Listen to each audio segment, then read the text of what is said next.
आपको लगता होगा कि सामने वाले से बोलते टाइम आपको कई बार डर लगता है कि नहीं? काफी लोग इंट्रोवर्ट्स होते हैं, I can understand that.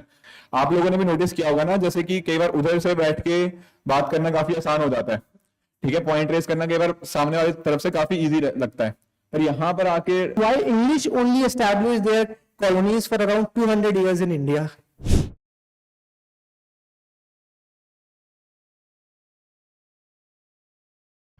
My name is Hitesh Chaudhary and I am from Gujarat. So basically मेरा टॉपिक है what were the causes of decline Mughal empire in India. अगर उसकी बात करें तो सबसे पहले औरंगजेब की पॉलिसीज रिस्पॉन्सिबल थी, रिलीजियस पॉलिसी, और वो पूरे टाइम दक्कन में रहा था, दक्कन यानी कि साउथ इंडिया में, तो वो उसमें कंसाइडर किया जा सकता है। दूसरी बात, वॉर ऑफ सक्सेशन, औरंगजेब 1707 में चला गया था, उसकी डेथ हो गई, तो उसके बाद कोई ऐसा कैपेबल राजा उसके बाद नहीं हो पाया, यानी कि वॉर ऑफ सक्सेशन और लैक ऑफ प्रीमोजेनिट, यानी कि उसने कोई ऐसा डिक्लाइन नहीं किया था कि मेरे बाद कौन राजा बनेगा, ये उस टाइप से हम कह सकते हैं। उसके बाद आता है कि डिग्रेडेशन ऑफ नोबल्स की पावर इतनी ज़्यादा थी कि किंग भी कुछ अगर चाहे तो नहीं कर सकते थे। उसके बाद military weakness, despite having great military power, but वहाँ पे रेगुलेशंस की कमी थी, इरेगुलर पेमेंट्स वगैरह वो थी, तो वो मिलिट्री पावर डिक्लाइन कर गई। फिर साइज ऑफ एम्पायर इतना बड़ा था कि वो मेंटेन नहीं हो पाया, और नए नए रीजनल स्टेट्स इमर्ज होके आए, जैसे कि बंगाल है, अवध है, हैदराबाद, ये सारे। उसके बाद फॉरेन इन्वेजन, नादिर शाह का इन्वेजन हुआ और अहमद शाह अब्दाली का इन्वेजन हुआ, तो ये दो इन्वेजन वो थे, वो ब्रिटिश एम्पायर पे भारी पड़ गए। Thank you. Now you can ask me question of this. आज ना मैं मतलब थोड़े टाइम पहले मैंने एक सेमिनार किया था, तो वहां 2000 लोग थे, तो 2000 लोगों के सामने भी मेरी ना लेग्स कभी शेक नहीं करी आज के टाइम पर एक टाइम होता था कि 10 लोगों के सामने भी मैं प्रेजेंट करता था, तब भी मैं कांपने लग जाता था कि कैसे प्रेजेंट करूंगा, कैसे नहीं करूंगा। Getting the point? तो ये सिर्फ इसका एक ही तरीका है, प्रैक्टिस से। आपको लगता होगा कि सामने वाले से बोलते टाइम आपको कई बार डर लगता है कि नहीं? काफी लोग इंट्रोवर्ट्स होते हैं, I can understand that, but उसका तरीका क्या है, कहीं ना कहीं कि जितनी आप प्रैक्टिस करोगे, ठीक है। 2 महीने पहले 2000 लोग थे एक ऑडियंस हॉल में, वहां पर भी मैंने आराम से प्रेजेंट कर लिया, कोई दिक्कत नहीं आई। तो इसलिए बेटर है कि किसी को डर लगता है तो डर निकालो, आओ यहाँ पे प्रेजेंट करो, ठीक है। तो नेक्स्ट कोई आप चूज करिए। Good afternoon, everyone. Today I will discuss topic about socio-economic condition in the 18th century. 18th century, as we know, 1700 से 1800 की बात चल रही है। अब उसमें हमें सबने भी पढ़ा था दैट सेंचुरी में एक तो मुगल का डिक्लाइन हुआ, मुगल के डिक्लाइन के बाद रीजनल स्टेट्स बहुत ज़्यादा आए, तो उससे हमारी मतलब ओवरऑल देखा जाए कि उस स्टेज में 18th सेंचुरी में सोशल और इकोनॉमिक कंडीशंस इंडिया की क्या थी, उस ऊपर टॉपिक के ऊपर कुछ पॉइंट्स हैं।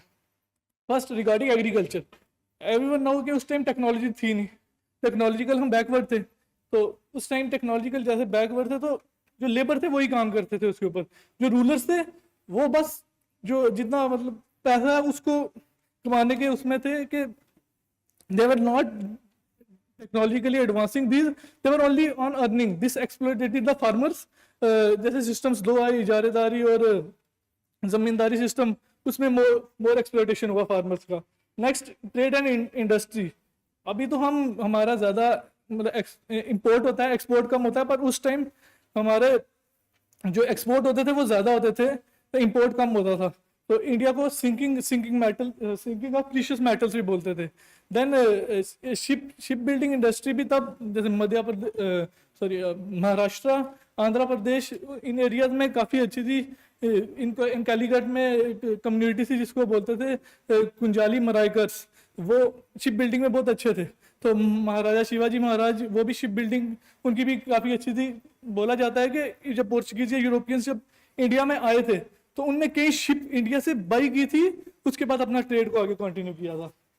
Then next is regarding status of education. That time education was not on scientific lines, वो simple logical reasoning, philosophy, law, literature था। तब नेचुरल साइंस का कोई मतलब कंसेप्ट नहीं था। ज्योग्राफी वगैरह का कंसेप्ट नहीं था। मतलब हायर एजुकेशन में भी कहीं हिंदू मुस्लिम दोनों पार्टिसिपेट करते थे, बट लोअर कास्ट के जो बच्चे थे वो काफ़ी कम थे और वुमेन्स की तो बड़ी मिनिमल प्रेजेंस थी तब। Then regarding the societal setup में our society that time also still also is divided on the caste basis पे हमारी सोसाइटी अभी भी डिवाइडेड है, और भी सब कास्ट हैं जो डिवाइड करते हैं हमारी सोसाइटी को। मुस्लिम्स आल्सो देयर आर अजरफ असलफ, they also divided, and the women position at that time were very bad because they were patriarchal, so even now also patriarchal, but that was patriarchal society more. At that time the upper class women were not allowed to go out of the houses, but the lower class women come out the houses because they have to aid their family, in support their family in income also. Many things like parda, dowry system were much more prevalent at that time, and slavery was also prevalent because Europeans आए तो वो अपने साथ slavery का भी लेके आए। पर at that time witch hunting बहुत common थी। witch hunting यूरोपियंस में भी थी, वहां से इंडिया में भी आई। उसमें यह था कि किसी भी लेडी को बोल देते कि विच है तो उसको मार देते थे बिना किसी प्रूफ के, तो वो बहुत कॉमन था। And last development of art and culture ऐसे कि जैसे मुगल का डिक्लाइन हो गया, रीजनल रूरल बहुत सारे आगे किंगडम्स, उसमें ये हुआ कि पैट्रोनेज दिया जो मुगल से निकले थे बाहर, क्योंकि वो डिक्लाइन हो गया, पैट्रोनेज दिया तो वहां पे जैसे असफुद्दौला ने बाबा इमामबाड़ा बनाया था, जयपुर सिटी बनाई थी जय सिंह ने, तो even Heer Ranjha in Punjabi literature it was written by Waris Khan and many other things. This was the societal setup in 18th century। Thank you. मेरा नाम प्रवीण चौधरी है और मैं गुजरात से हूँ। मैं आज बात करूंगा पोर्टुगीज के बारे में। तो पोर्टुगीज कैसे, मतलब कि यूरोपियन कैसे भारत में आए, क्या वजह थी और उनके डिक्लाइन की क्या वजह है, ठीक है, मैं आपको बताऊंगा।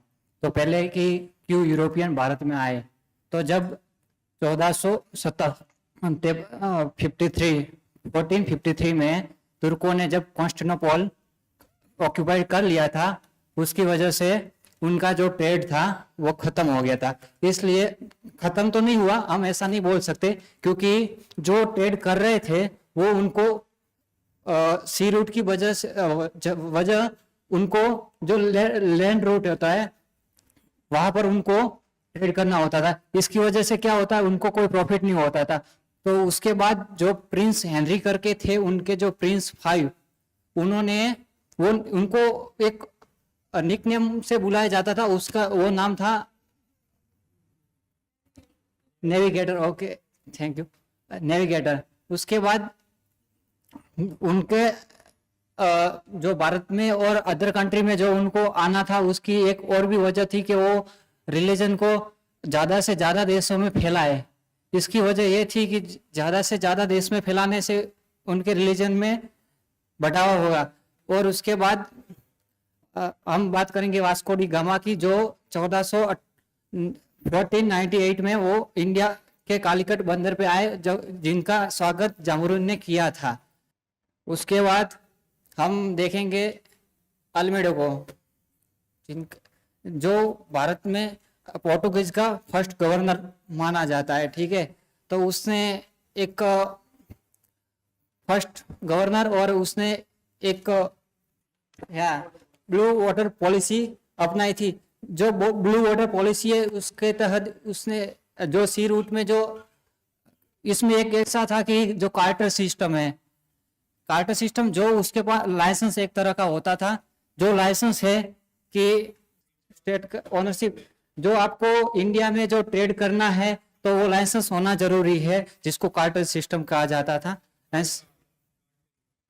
सॉरी, कार्टेज सिस्टम कहा जाता था। Okay, thank you. Hello everyone, my name is Umar. आज मैं आपके सामने मुगल एम्पायर के जो डिक्लाइन के काजेज है आपके साथ मतलब शेयर करना चाहूँगा। सबसे पहला जो आपको पता है, जो औरंगज़ेब था वो एक मुस्लिम रूलर था, तो उसकी जो इंक्लिनेशन थी वो हमेशा मुस्लिम्स की तरफ मतलब रही स्टार्टिंग से। तो उन्होंने मतलब जो उनकी पॉलिसीज़ थी वो टुवर्ड्स मुस्लिम्स ज़्यादा इंक्लाइन थी। जैसे उन्होंने नॉन मुस्लिम्स पे टैक्स लगाया, जिसको हम जजिया बोलते हैं। उसकी वजह से जो नॉन मुस्लिम सेक्शन था जहाँ यहाँ जो बाकी बाकी सारे रिलीजन्स के जो लोग थे वो मतलब उनके दिलों में उसके खिलाफ थोड़ा बहुत मतलब वो शुरू होने लगा, हेट्रेड शुरू होने लगा। दूसरा जब कोई दूसरा रीज़न वॉर ऑफ सक्सेशन है, जो ये मतलब कोई बादशाह जो होता था, मुगल एम्परर जो होता था, अगर वो ये बिना डिक्लेयर कि अपना सक्सेसर डिक्लेयर करे बगैर अगर वो मर जाते थे तो जो बाकी उनके बेटे होते थे उनमें एक जंग छिड़ जाती थी। तो उसकी वजह से मतलब बहुत ज़्यादा नुकसान होता था उस एम्पायर को। तो उन जो उस टाइम के जो हिंदू रूलर्स थे उनमें एक सिस्टम हुआ कर रहा था जिसको हम बोलते थे प्रिमोजेनिचर, जिसमें मतलब ये होता था कि जो एल्डर सन होगा वो अपने पिता के बाद रूल करेगा। मुस्लिम्स में वो नहीं होता था। तो और तीसरा रीज़न ये था जो औरंगजेब था, औरंगजेब के बाद जो रूलर्स आए वो उतने स्ट्रांग नहीं थे। जैसे उनमें से एक जो पहला था बहादुर शाह फर्स्ट, वो मतलब बहुत बूढ़े थे, 63 के मतलब एज के थे वो। उस टाइम वो राजा बने तो उन्होंने जो मतलब ये सल्तनत चलाने के लिए जो उनकी पॉलिसीज थी, जैसे वो अपीजमेंट में उन्होंने ज़्यादा ध्यान दिया, मतलब वो लोगों को मतलब खुश रखना चाहते थे। उसमें उन्होंने मतलब बहुत सारे जैसे मतलब वो मनसबदार उससे मतलब वजूद में आए। उसकी वजह से मतलब इकॉनमी जो थोड़ी बहुत बची थी वो और ज़्यादा ड्रेन होने लगी। और दूसरे थे उसके बाद जो सक्सेसर थे जहांदार, वो भी कुछ खास नहीं थे। उसके बाद फिर से वो आए फारुखसियार, वो भी कुछ खास नहीं थे। उसके बाद जो लास्ट वाले आए रंगीला, वो भी सही नहीं थे। और इसके और अब चौथा रीज़न ये है डिग्रेडेशन ऑफ नोबल्स। जो नोबिलिटी थी वो इनके जब जैसे मैंने बताया कि ये अब मतलब इनको खुश करने लगे, मतलब जो अगर कोई मतलब इनको सपोर्ट की ज़रूरत होती थी, अगर वो मतलब कोई गवर्नमेंट चलानी है तो इनको ये अगर ये एम्पायर चलाना है तो अपने नोबल्स का सपोर्ट चाहिए इनको। तो ये नोबल्स को खुश करने के लिए मतलब बहुत हद तक मतलब जाते थे। अब एक ऐसा सिस्टम क्रिएट हुआ जो नोबल्स है वो आपस में डिवाइड होने लगे। जैसे कि 4 ग्रुप्स बने, एक हो गया ईरानी, तुरानी और हिंदुस्तानी और अफगानी। तो उसके बाद तो फिर वो जिसको सपोर्ट करते वही बन जाता किंग। जैसे सैयद ब्रदर्स थे हिंदुस्तानी ग्रुप के, उनको किंग मेकर्स बोला जाता है। उन्होंने तकरीबन चार जो ये थे मुगल एम्पायर, उनको उन्होंने मतलब खड़ा किया अपने बलबूते पे। और उसके बाद इकोनॉमिक रीजंस, जैसे आपको पता है जो औरंगजेब थे मतलब उन्होंने साउथ के एक्सपेडिशन में लगभग मुगलों की पूरी जो इकोनॉमी थी उसको ख़त्म कर दिया।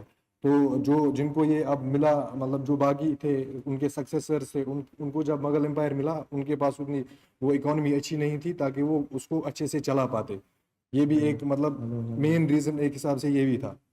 उसके बाद जो नए स्टेट्स इसमें मतलब मुगल एम्पायर जब थोड़ा वीक हुआ, जो मतलब फिर उस वजह से नए एम्पायर्स वजूद में आए। जैसे ये था बंगाल, अवध, हैदराबाद, मराठास, जाट, सिख्स और राजपूत्स ऐसे ही। और जब इनकी वीकनेस तब मतलब पूरे वर्ल्ड को पता चली जब फॉरेन इन्वेजन्स हुए। जैसे नादिर शाह आए, नादिर शाह ने इन्वेड किया इधर। उन्होंने वो यहाँ से कोहिनूर डायमंड और पीकॉक थ्रोन ऑफ शाहजहां लेके गए।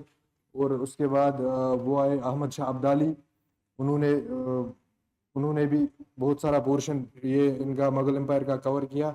और मतलब उससे उस वक्त ये पता चला कि जो इंडियन रूलर्स है, जो इंडियन ये मुगल एम्परर्स है, वो अभी मतलब उतने स्ट्रांग नहीं है। वो अब मतलब उन पे कोई भी अगर स्ट्रांग आर्मी लेके आएगा तो उनको ख़त्म कर सकता है। These are the reasons for their decline. Thank you. एक चीज मैं थोड़ा हाईलाइट कर दूं कि देखो जब भी बात करते हो ना तो थोड़ा बाकियों को एंगेज करना होता है, ठीक है। तो ये थोड़ी चीज सबके अंदर ही थोड़ी मिसिंग है कि आप कहीं ना कहीं सामने वाले के साथ डिलीवर कर रहे हो तो you should be try to engage the other person. आप लोगों को ऐसा नहीं लगना चाहिए कि मोनोलॉग चल रहा है कि सिर्फ आप ही बात कर रहे हो। ऐसा करने से क्या होता है, सामने वाला पर्सन कभी इंटरेस्टेड होता ही नहीं। कितना आपके जैसे एक चीज जो मिसिंग थी, हाँ जी आपका, तो मिसिंग थी व्हाट वाज की वॉइस मॉड्यूलेशन नहीं था। कई जगह पे आपको ज्यादा स्ट्रेस करना पड़ता है, कई जगह पे हो सकता है कम स्ट्रेस करना हो, ठीक है ना। ऐसा नहीं होना चाहिए कि एक सेम टोन के अंदर आप बात कर रहे हो, तो वो चीज एंगेजिंग कभी नहीं लग सकती। एक कॉन्वर्सेशन होती है ना, वो तभी इंटरेस्टिंग लगती है जब आप कुछ चीजों पे ज्यादा स्ट्रेस करते हो, कुछ पे कम स्ट्रेस करते हो। तो ये सभी के लिए है, तो इस तरह से थोड़ा कोशिश किया करो सामने वाले को एंगेज करने की। This can be one of the things, ठीक है। बाकी हर कोई कुछ वर्ड्स होता है जो बाय चांस हम लोग ज्यादा बोलते हैं, कोई लोग बोलते हैं यू नो बात करते टाइम यू नो वर्ड बहुत आता है आपके जैसे, मतलब बहुत वर्ड आता है कि मतलब ये, मतलब वो, मतलब ये, ठीक है। तो इस तरह से अननेसेसरी फिलर वर्ड्स को कम से कम यूज किया करो, क्योंकि बाद में जब मान लो कई बार आप इंटरव्यू देने जाओगे, जब भी जाते हो, तो कहीं ना कहीं ये चीजें मैटर करती हैं। Getting the point. तो ये कुछ 2-3 चीजें थी जो मैं डिस्कस करना चाहता था। Hello everyone. So today I am going to speak about the advent of Europeans to India. So mainly the reason for the advent of Europeans, it started with the decline of feudalism in Europe. European society was divided in feudal setup consisting of kings, the earls, knights, and serfs. So it came to a decline, and the king took control over the merchants, and the kings began to give what do we say, मदद प्रदान करते थे traders को, ताकि वे trade कर सके। और नए सी रूट्स मिले। 1498 में वास्को डी गामा ने इंडिया तक के लिए सी रूट की खोज की, तो उस कारण सारे यूरोपियंस को क्या बोलते हैं, आसानी हुई, और उनके बीच में कंपटीशन शुरू हो गया इंडिया से ट्रेड करने का। और इंडिया से ट्रेड करना यूरोपियंस के लिए सही था, क्योंकि इंडिया एक वेल्दी नेशन था। India had spices and textile industry was on the rise, and there were precious metals in India which the European society wanted, and European society wanted goods because there was industrial revolution, and the European society at large was on the rise. There were demands for oriental goods, and thank you. Good afternoon, everyone. So today I am going to discuss First Carnatic War in very brief. I know everybody has studied today only this. So firstly, I want to give a brief background. So why Carnatic War started in India? So the background lies in that time Prussia and Austria. The reason being, in Austria, a female monarch is going to sit on the throne, who was Maria Theresa. So because of the orthodoxy in Prussian society, they don't want her to sit on the throne, and the conflict between both the countries started. In that, the British came together with Austria, and French came together with Prussia. Reason being, in Britain from a very long time, they accept female monarchs, and this is the reason they supported Austria. So when the war started between these two countries, the complication or the repercussion of these wars can be seen in India also, because French and British were present in India at that time. So what happened is that the English captured a few boats of the French, and in the result of that, the French captured a main territory of Britain, that is Madras. After that, this war continued for 2 years, that is from 1746 to 1748. But at last, a treaty was signed, and the name of the treaty was Treaty of Aix-la-Chapelle. And in this treaty, it was mentioned that Madras, you have to return or hand over to the English, and in return, the French will get the territory in North America. So this is how the Carnatic War, First Carnatic War stopped. And the reason being why this is called Carnatic War, not the War of Austria or Prussia, because the plot or the main conflict which happened in India is in the area of Carnatic. Thank you. Okay, good afternoon everyone. आज हमने पढ़ा British conquest to India. उसमें हमने पढ़ा कि British जो है उन्होंने 2 फ्रंट पे काम किया। First was war and second one was the policy. तो वॉर पे उन्होंने दो उस पे लड़ा। एक यूरोपियन से जिसमें Portuguese, Dutch, Danes and France से वॉर किया उन्होंने, और इंडियंस पे उन्होंने वॉर किया, मराठास, सिख्स, मैसूर, तो इन लोगों से वॉर किया। फिर उनकी जो पॉलिसीज थी वो थी policies of subsidiary alliance and policy of doctrine of lapse. तो मेरा टॉपिक है डॉक्ट्राइन ऑफ लैप्स। ओके, सो ये जो मतलब पॉलिसी थी, जैसे हम जानते हैं कि एक्चुअल में जो पूरा जो यूरोपियंस इंडिया में आए थे उनका मेन रीजन था ट्रेड करने का, और वही रीजन ब्रिटिशर्स का भी था ट्रेड करने का। पर स्लोली उन लोगों ने स्टार्ट कर दिया, ट्रेड की बजाय उन लोगों ने यहाँ टेरिटरीज भी एक्वायर करनी स्टार्ट कर दी। तो उन लोगों का फिर ये जो पॉलिसी थी वो यहाँ पे इम्प्लीमेंट की गई थी लॉर्ड डलहौजी के थ्रू, जो यहाँ पे 1848 से 1856 तक थे।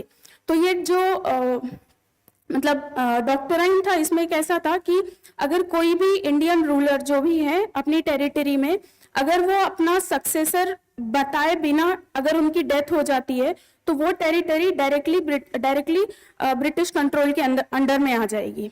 ऐसा वो रूल था। और उसमें एक मतलब वो दिया जाता था कि अगर उनकी जो विडो है वो अगर किसी को चुनना चाहे अपने बेटे को, तो वो एक सक्सेसर चुन के उधर बिठा सकती है, लेकिन वो किसी मतलब एडॉप्टेड चाइल्ड को नहीं बिठा सकती। यही रीजन देके उन्होंने, अगर मतलब हमें स्टोरी पता है कि रानी लक्ष्मीबाई के साथ उन्होंने यही किया था कि उन्होंने बोला था आपका बेटा एडॉप्टेड है, that's why you can't have Jhansi. तो this is the doctrine of lapse. Thank you. Good afternoon, everyone. My name is Vishal Awasthi. Right now, I'm talking about the advent of the European.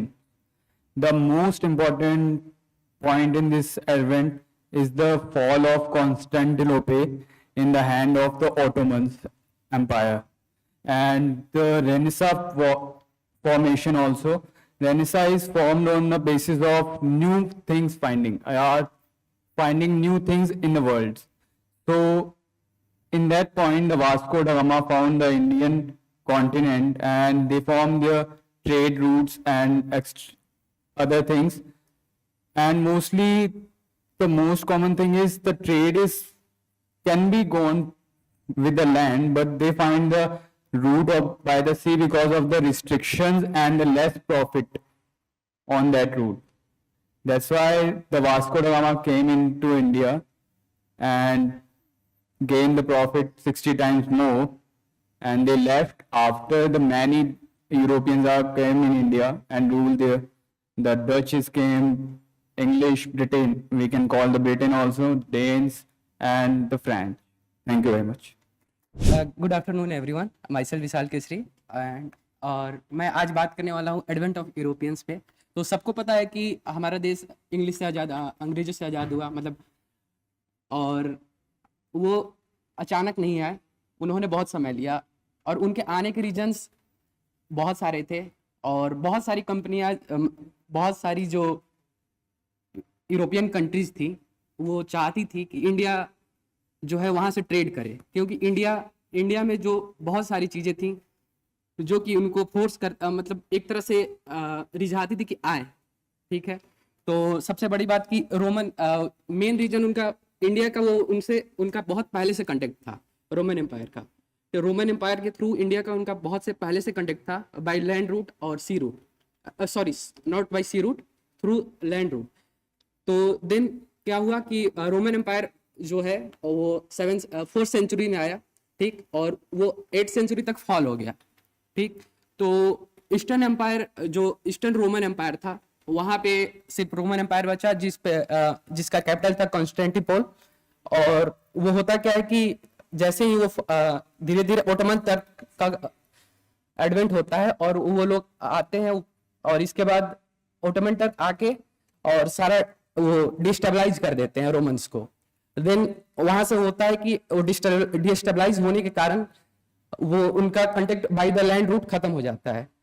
And दूसरा एक reason ये भी है उनका आने का यहाँ की, जैसे एक होली वार हुआ था क्रिश्चियन और मुस्लिम्स के बीच में, तो अरब्स एंड जो मुस्लिम्स थे और अरब एंड क्रिश्चियंस वो बहुत पहले से ही फैनेटिक मतलब एनिमी थे। तो उनका इसलिए वो जो ट्रेड करते थे वो लैंड रूट से आते भी थे, तो उनको ज्यादा टैक्स एंड ड्यूटीज देने पड़ते थे। तो जैसे ही वहां पे फिर धीरे धीरे 14 जैसे कॉन्स्टेंटिनोपल एक यूरोप में रेनेसां और रिफॉर्मेशन भी चल रहा था उस टाइम। तो रेनेसां में क्या था कि स्पिरिट ऑफ इंक्वायरी था, लोगों की इच्छा थी कि वो जाने नए चीजों के बारे में, क्योंकि जब तक आप नए चीजों के बारे में जानेंगे नहीं तब तक आप गलत या सही चीजों को नहीं जान पाएंगे और क्वेश्चन नहीं कर पाएंगे। तो उन्होंने धीरे धीरे क्वेश्चन करना शुरू किया। जैसे वहाँ के जो रोमन कैथोलिक चर्च थे, और इसके बाद फिर धीरे धीरे ऐसा हुआ कि क्रिश्चियनिटी 2 पार्ट में डिवाइड हो गई, कैथोलिज्म और प्रोटेस्टेंट। तो दोनों के डिवाइड होने के बाद फिर धीरे धीरे होता है कि फिर जैसे कि आप एक रिलीजन का जील भी था कि how they flourish their religion. तो वहाँ के जो पोप वगैरह होते थे वो उनको कहते थे कि आप अपने रिलीजन को दूसरी जगह फैलाने के लिए आप जाइए, और उनको जैसे हेनरी V को जो वहाँ के पोप थे कैथोलिक, उन्होंने हेनरी V को कहा कि आप एक्सप्लोर करिए और अपने रिलीजन को फैलाइए। तो फिर जैसे ही वो रिलीजन को फैलाने के लिए वो एक इंडिया में उनका एडवेंट होता है, एक ये मेन रीजन है। दूसरा था कि सी रूट से जो इटालियन थे, इटालियन का एक तरह से मेडिटेरियन पे तो उनका थोड़ा सा मिल जाता, तो वो रेड सी के थ्रू ट्रेड कर लेते थे।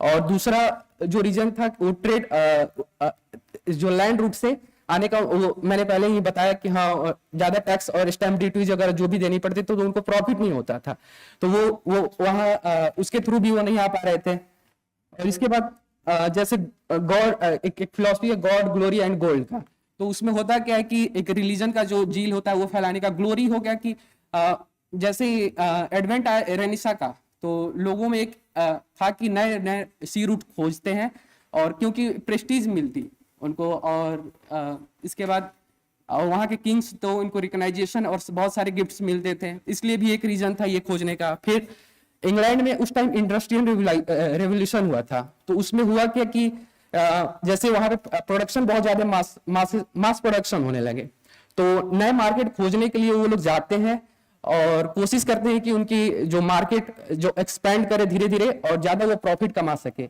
एक ये भी रीजन था। And the main reason was feudal system. Feudal system में क्या होता है कि जैसे हायर लेवल हायरार्की में जो होते हैं वो प्रोटेक्शन देते हैं, और उनके बदले में उनको आर्मीज अगर प्रोवाइड कराया जाता था, उसमें सेटअप होता था, जैसे किंग हो गया, ड्यूक हो गए, बैरन्स हो गए, सर्फ हो गए, तो ये लोग का एक सेटअप था। तो हर एक इसमें एक फिक्स कोटा होता था कि आपको इतने प्रोवाइड कराने आर्मी, आप इतने देंगे और आप इसके बदले में हम लोग आपको प्रोटेक्शन देंगे।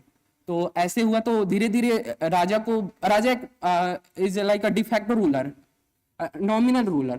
तो वैसे हुआ कि मर्चेंट्स जो है वहां पे धीरे धीरे उनको वो जैसे ही राइज हुआ ट्रेड का, तो मर्चेंट्स बहुत ज्यादा फ्लरिश होने लगे, तो डायरेक्ट राजा से कॉन्टेक्ट एस्टैब्लिश किया उन्होंने, और एस्टैब्लिश करने के बाद एक कोशिश किया कि डायरेक्ट राजा को भी फायदा हो और अपना उनका भी ज्यादा फायदा हो, तो जिससे उनको सॉरी थैंक यू।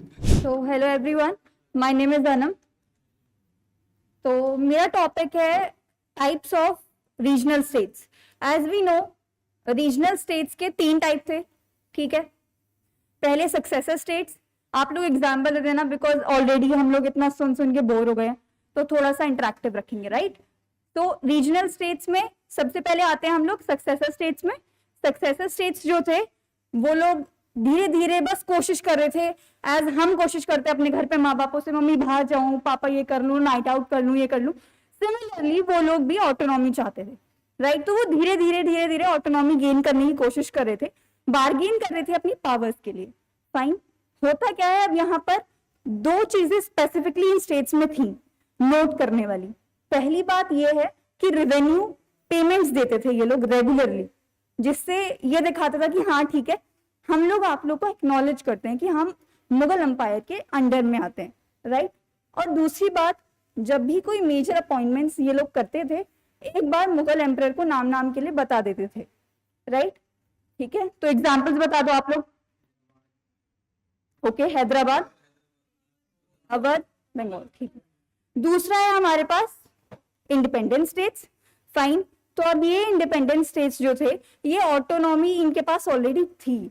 यहाँ पर ये लोग बहुत स्ट्रांग थे, या तो ये लोग बहुत स्ट्रांग थे कि मुगल एम्पायर को चैलेंज कर सकते थे, इसलिए मुगल एम्पायर इनसे कुछ नहीं बोलता था, ठीक है। दूसरी बात, ये दूर इतने थे कि उनके हाथ में आने वाले थे नहीं। तो इसके एग्जाम्पल्स भी बहुत इजी आप लोग दे सकते हैं, या। तो last one is new states, fine. अब ये जो न्यू स्टेट्स था, इसमें क्या है, ये लोग तो बिल्कुल मुगल्स को देखना पसंद नहीं करते थे कि ठीक है मनहूसो जाओ यहाँ से, ये वाला इनका टोटली सीन था। ये लोग रिबेल करते थे, रिवोल्ट करते थे, और इन लोग को चैलेंज करते थे बार बार। इनके भी एग्जाम्पल्स बहुत सिंपल है। तो या, thank you everyone.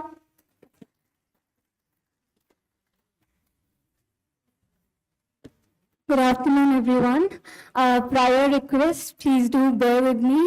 And if I give any of factual incorrect statement, kindly do correct me at the same instant. So I'll be speaking on the advent of Europeans. The prior speakers, I think they have covered all of the major causes like the Renaissance. They have talked elaboratively on that. And the bubonic plague was there. And other India was like, it was a dash of gold. I don't know. It was, what? Okay, yeah, it was the stink of the metals, precious metals. Thank you. And the immediate reason, the fall of the Constantinople in the hands of Ottoman. All these reasons, culminatively, they contributed to the arrival of these European powers in India. So a brief overview about these powers. I'm shaking, sorry for that. So first was the Portuguese. So all of us, we know about Navigator, the ruler, because of his obsession with that he wanted to explore about India. So it ultimately, Vasco da Gama, before that his predecessor, Bartholomew Dias, because of him, they got the route till the Cape of Good Hope, and it was the further journey was continued by Vasco da Gama, and in 1498 he came, and he landed at Calicut, and he was welcomed by Jamorin, welcomed. And then again he came in 1505. And at that time, he opened a factory. There was a factory in Kannur, which is also known as Kannur also. And they also opened factory in Surat and Kochi too. Calicut and Kochi. And later they expanded to Masulipattnam also. That was in later stage.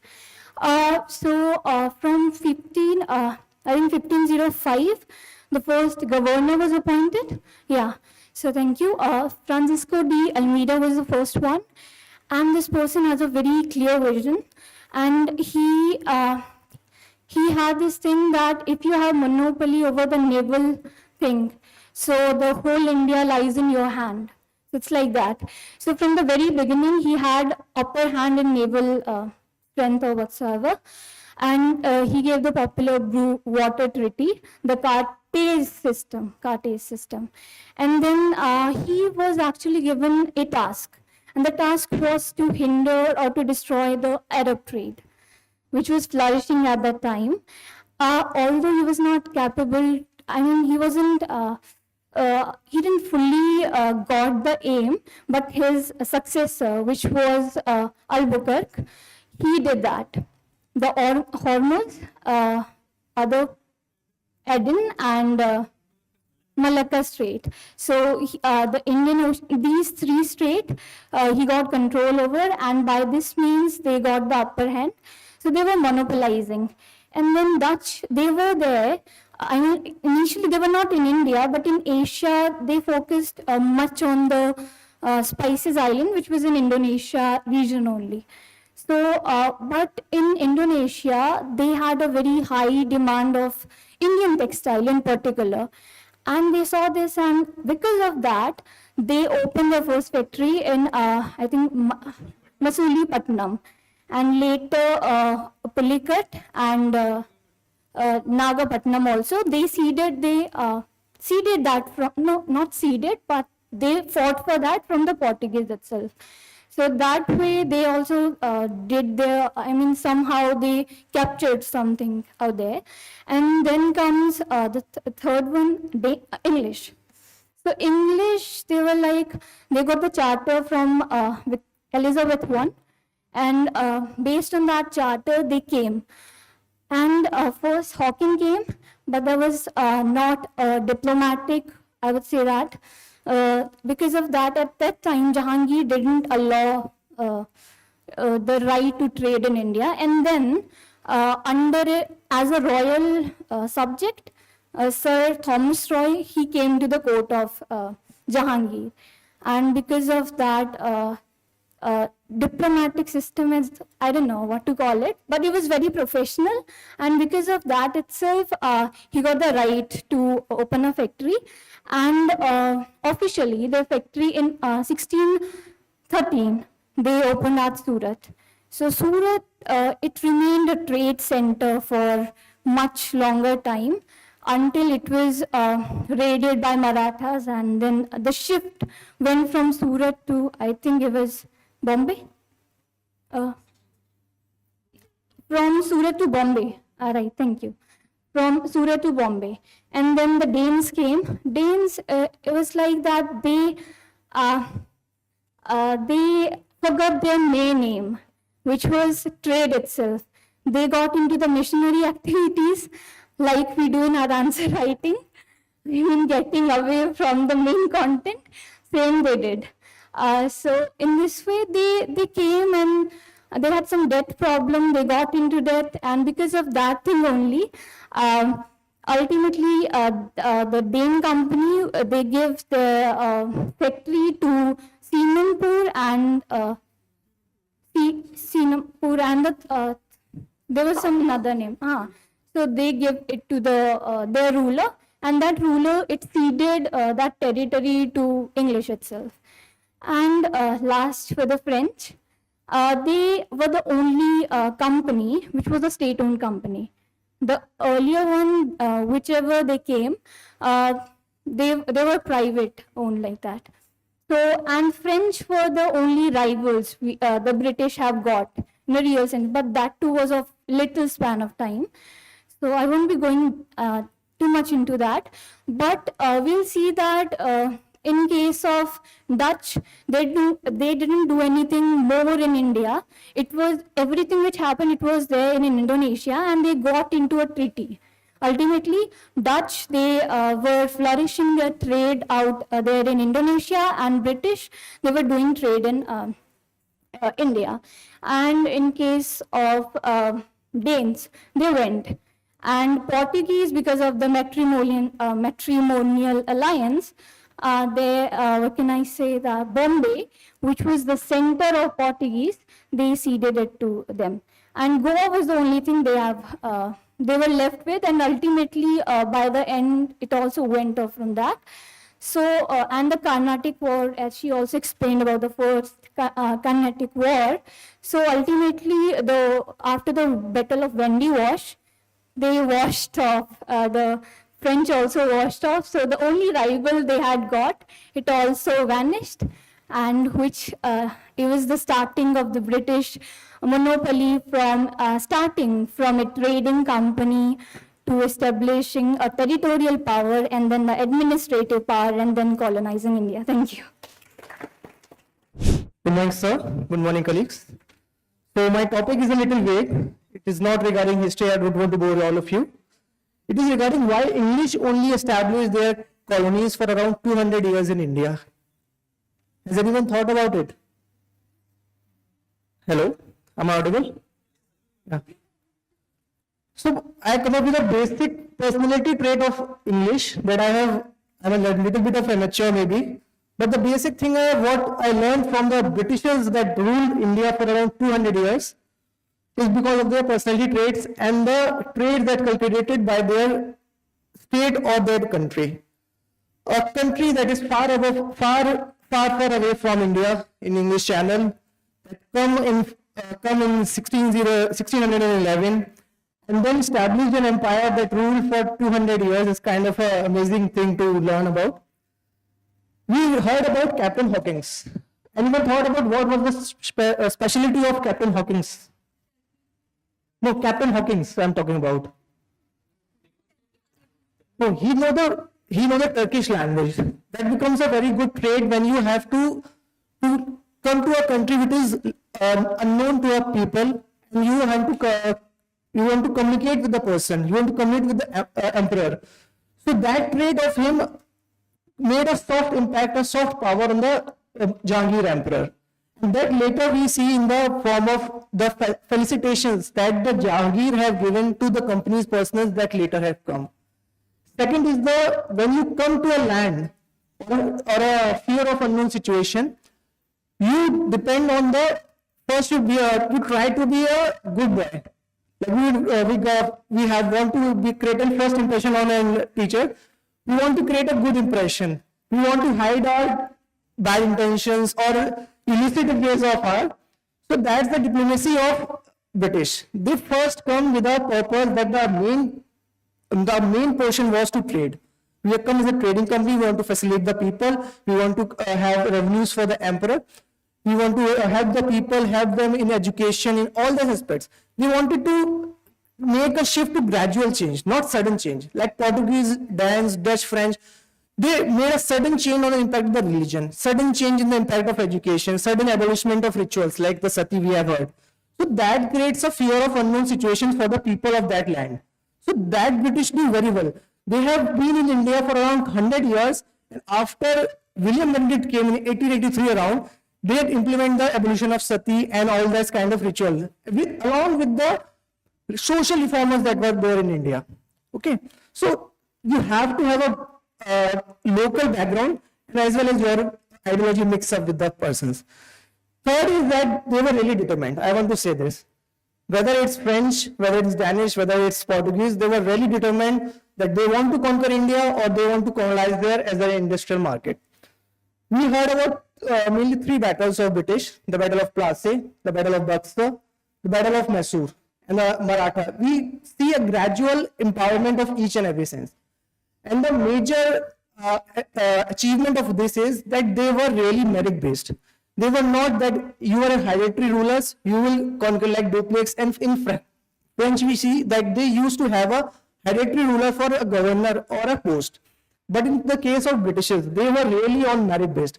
Robert Clive, being a clerk, given the role and the 2 times Governor General of India is kind of a big achievement to reach that post. And we can see the Robert Clive's decision-making policy, that how he managed the situation of Plassey, how he managed to manage a situation of Buxar, conquered the Buxar, as well as get the administrative and Diwani rights, both at the time of, from the 3 rulers, prominent rulers of that time.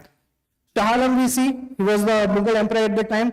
Shujaud-Daula we see of Awadh, and the third was Mir Qasim of Bengal, of that time of the king of Bengal. So we see that they were really determined and they were merit oriented. Third, we see how the people of India accept them as the ruler. So they created little bit of fractions in the society. Little bit of fractions. They didn't do it suddenly. They created fractions: Hindu, Muslim, Sikhs, Jats, ritual customs they implemented that Hindu culture is a little bit of backward, and implemented in modern society. English language is a more of upward sense. So that created a sense of ideological subversion, we can say, in the society of Indians. So these kind of traits, when we wholly collect them, that becomes the major contributions of the British, that why they rule India for around 200 years. And the main, I want to highlight this because these are the factors that are still in the society a little bit of sense in another way. So I want to have a creative awareness over all this one. Thank you. Good afternoon, everyone. I'm Shivani, and today I'm going to explain First Carnatic War. First Carnatic War was held between 1746 to 1748, and इसके international causes थे. India के कोई भी causes नहीं थे जिसकी वजह से ये वॉर हुई थी. इंटरनेशनल कॉजेस थे Austrian war of succession. Maria Theresa, जो कि हैब्सबर्ग डायनेस्टी से बिलोंग करती थी, वो ऑस्ट्रिया का थ्रोन चाहती थी, लेकिन ऑस्ट्रिया का थ्रोन उन्हें उस वक्त नहीं मिल पा रहा था, क्योंकि जो प्रूशिया था, जो उनके पास में ही कंट्री थी, जैसे आज जर्मनी कहते हैं, जो प्रूशिया थी वो बहुत ही ऑर्थोडॉक्स सोसाइटी से बिलोंग करते थे वो पूरा कंट्री. इसीलिए